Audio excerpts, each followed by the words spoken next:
ما كان محمد أبا أحد من رجالكم ولكن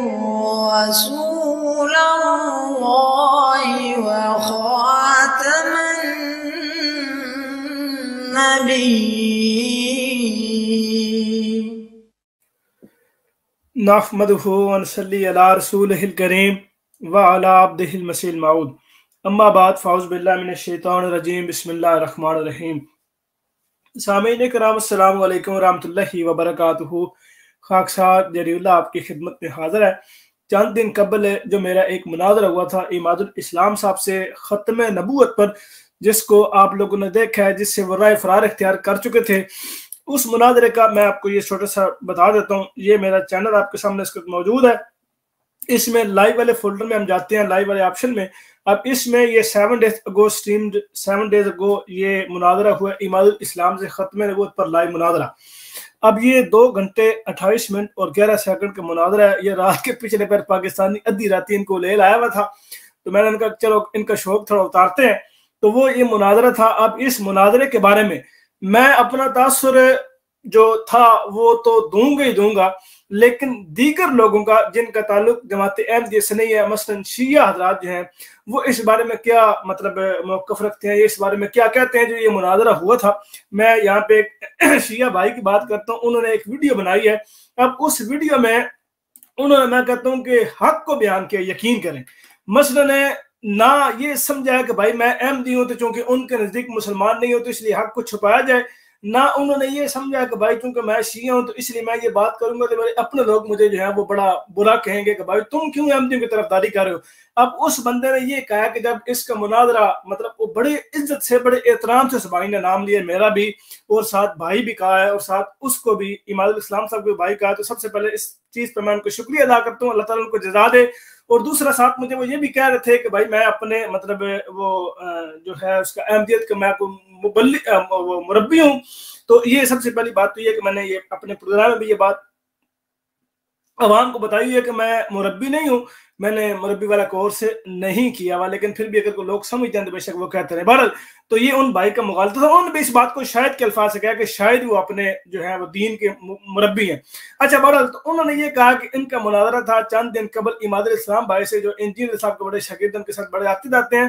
تو ان کا بڑی بری طریقے سے وہ اس میں شکست ان کو ہوئی ہے، بڑی بری طریقے سے وہ ہارے ہیں، اور ہارنے کے بعد جو ان کا طریقہ کار ہوتا ہے، جو ان کا رویہ ہوتا ہے، جو وہ کرتے ہیں ہر پروگرام میں جا کے یا ہر کسی کی وہ سٹریم میں جا کے جو اپنا وہ تاثر دینے کی کوشش کرتے ہیں، وہ کیا تاثر ہے آپ کو میں ان شیعہ بھائی کے الفاظ سنا تو ذرا سماعت فرمائیے۔ عزیزان گرامی قدر، چند دن پہلے انجینئر محمد علی مرزا کے شاگرد خاص عماد الاسلام صاحب اور احمدی قادیانی بھائی، جن کا نام جری اللہ ہے غالباً، اور یہ شاید اپنے مذہب کے مربی ہیں، اچھا ان کے درمیان مناظرہ ہوتا ہے جی ختم نبوت کے حوالے سے۔ تو مناظرے کے آغاز میں عماد الاسلام بھائی نے اس طرح کا سٹارٹ لیا کہ جیسے ان کے پاس دلائل کے انبار ہیں اور یہ اگلے بندے کی بولتی بند کر دیں گے، لیکن در حقیقت ہوتا کیا ہے، ان دونوں کے درمیان مناظرہ ہوتا ہے اور عماد الاسلام صاحب مناظرہ ہار جاتے ہیں، کیونکہ جو ان کا بات کرنے کا انداز تھا، جو سٹائل تھا، اس کے دیے ہوئے دلائل کا رد یہ نہیں کر سکے، اور خود سے جو انہوں نے اپنے دلائل دیے تھے ان کے اوپر قائم یہ نہیں رہ سکے۔ تو اینڈ میں مناظرہ ہار جانے کے بعد کہتے ہیں جی ایک سنہری جملہ جو یہ اکثر ادا کرتے رہتے ہیں کہ جی میں آپ کو اسلام کی دعوت دیتا ہوں، بس یہ بات ختم ہوگی۔ لیکن دوسری طرف تھے جناب عماد الاسلام صاحب، تو ان کو کہاں ان سب چیزوں کا پتہ ہوتا ہے، جیرا کرنے کے اہل وہ نہیں ہے آج تک کبھی بھی کسی نے بھی۔ وہ اپنے چینلز پر بھی مناظرے اکثر کرنے کی کوشش کرتے رہتے ہیں، لیکن جب بتی گل ہونے لگتی ہے عماد الاسلام بھائی کی تو اگلے بندے کو یہ کہتے ہیں کہ جی آپ گمراہ ہیں، آپ باطل ہیں، میں آپ کو حق کی دعوت دیتا ہوں۔ اور ادھر اب آپ نے پنگا لے لیا ہے، وہ احمدی بھائی، اس کا کیا نام ہے، جری اللہ صاحب، ان کے ساتھ اب آپ نے پنگا لے لیا مناظرے کا، اور وہاں سے بھی 2-3 دفعہ آپ گئے ہو، آپ ہار کر آئے ہو۔ پہلے میں اس پہ بات نہیں کر سکا، میرے ایک کزن کی شادی تھی فیملی میں، تو اس وجہ کافی زیادہ مصروفیات تھیں اس وجہ سے، لیکن ساری گفتگو کا جو ایک خلاصہ ہے وہ یہی ہے کہ عماد الاسلام صاحب ختم نبوت کے معاملے میں آپ ناکام ہو کر آئے ہو، آپ انہیں کوئی دلیل نہیں دے سکے اور ان کی دلیلوں کو بھی آپ رد نہیں کر سکے، اور اس کے بعد جو آپ نے دلائل دینے کی کوشش کی ان کو بھی آپ ان کے سامنے سچ ثابت کر نہیں سکے، تو جوتے کھا کر آپ واپس آ گئے۔ یہ ایک جو تھا خلاصہ ایک تو یہ، اور دوسری طرف سے جو دو دلائل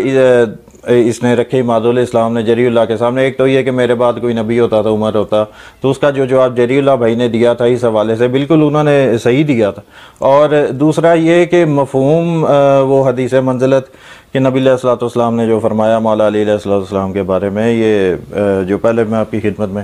بیان کر چکا، تو اس میں جو جری اللہ نے مفہوم نکالنے کی کوشش کی کہ نبی علیہ الصلوۃ والسلام نے تو بلکہ یہ فرمایا تھا کہ علی کہ تم نبی نہیں ہو، باقی سارے معاملات وہ ہیں، لیکن در حقیقت اس کا جواب یہ بنتا تھا جو عماد الاسلام بھائی کو دینا چاہیے تھا کہ نبی علیہ الصلوۃ والسلام اپنے بارے میں یہ چیز کہہ رہے ہیں کہ اے علی میرے بعد کوئی نبی نہیں، یعنی لفظ نبوت کو نبی علیہ الصلوۃ والسلام نے اپنے ساتھ ہی رکھا۔ تو اس کا بڑا سمپل اور سادہ سا جواب تھا جو عماد الاسلام بھائی نہیں دے سکے۔ یہ ہے جی کم علمی کا نتیجہ، اور خالی برتن کے جو پھڑکنے کا یا جو آواز کرنے کا وہ مثال اب میرے ذہن میں نہیں آ رہی، یہ نتیجہ وہی ہے کہ جب آپ کے پاس علم نہیں ہے، آپ کے پاس دلائل نہیں ہے، آپ اس قابل نہیں ہو کہ آپ کسی بندے کے ساتھ علمی گفتگو کر لو، تو جان بوجھ کے آپ پنگے نہ لیا کریں۔ یہ بہت بڑا عقیدہ نظریہ ہے ختم نبوت کا، جس کے اوپر ہم سب قائل ہیں۔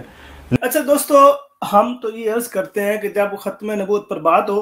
تو اصول کے ساتھ ہو، ایک تہذیب کے ساتھ ہو، بڑے اچھے اخلاق سے ہو، ہم لوگوں کے سامنے اپنے دلائل رکھیں، لوگوں کے سامنے حقائق رکھیں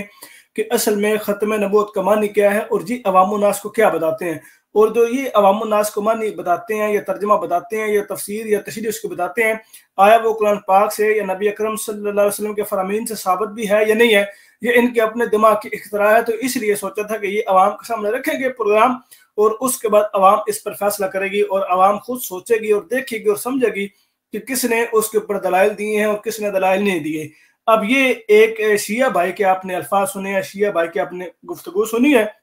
جنہوں نے یہ بات بیان فرمائی ہے۔ اچھا، ساتھ ہی وہ جی حضرت علی رضی اللہ تعالیٰ عنہ کا متعلق ایک روایت جو وہ امام صاحب بیان فرما رہے تھے، اس کے اوپر جو میں نے تبصرہ کیا ہے، اس تبصرے کے اوپر انہوں نے جو کلام کیا ہے، اب اس کلام کو چونکہ جب وہ کبھی اگر میرے چینل پر وہ آئیں گے اور وہ یہ باتیں بیان فرمائیں گے تو پھر ان کو میں اس بات کا جواب دوں گا کہ بھائی اس حدیث میں کس کانٹیکسٹ سے بات کی گئی ہے، کس طریق سے بات کی گئی ہے، رسول اللہ صلی اللہ علیہ وسلم کا کیا وہاں پہ مدعا تھا، کیا مقصد تھا۔ تو جب وہ کبھی تشریف لائیں گے یا ان کا اگر کوئی اور دوست ماننے والا یا کوئی اور اگر پروگرام میں آئے گا اور اس روایت کے اوپر کوئی بحث کرے گا یا کوئی بات کرے گا تو پھر انشاءاللہ اس کے اوپر تفصیلی میں گفتگو آپ کے سامنے رکھوں گا۔ تو دوستو، یہ ہم کہتے ہیں کہ ہم اگر یہ ختم نبوت پر اپنے تئیں سچا سمجھتے ہیں اپنے آپ کو، اور یہ سمجھتے ہیں کہ بھائی ہم نے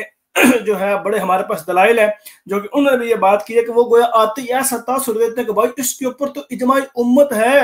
اس کے اوپر تو اجماع ہے صحابہ کا، مفسرین کا، مورخین کا، مجددین کا، محدثین کا، صحابہ کا، ائمہ اربعہ کا، خلفائے راشدین کا، مطلب اتنی تمہید باندھ دیتے ہیں۔ اور جب ہم کہتے ہیں کہ بھائی چلے ٹھیک ہے اگر آپ نے تمہید باندھ دی ہے تو آپ اس کے اوپر کوئی دلیل دے دیں، صرف زبانی بات کہہ دینے سے تو یہ بات ثابت نہیں ہوتی نا میرے محترم کہ آپ نے اس کو جناب اس کے اوپر دلائل دے دی ہیں، بلکہ دلیل دینی پڑتی ہے، صرف زبانی کلامی بات سے کچھ بھی نہیں ہوتا۔ تو یہ دوستوں ایک چھوٹا سا ریویو تھا جو میں نے آپ کے سامنے رکھا، اور میں پھر یہ مطلب آخر میں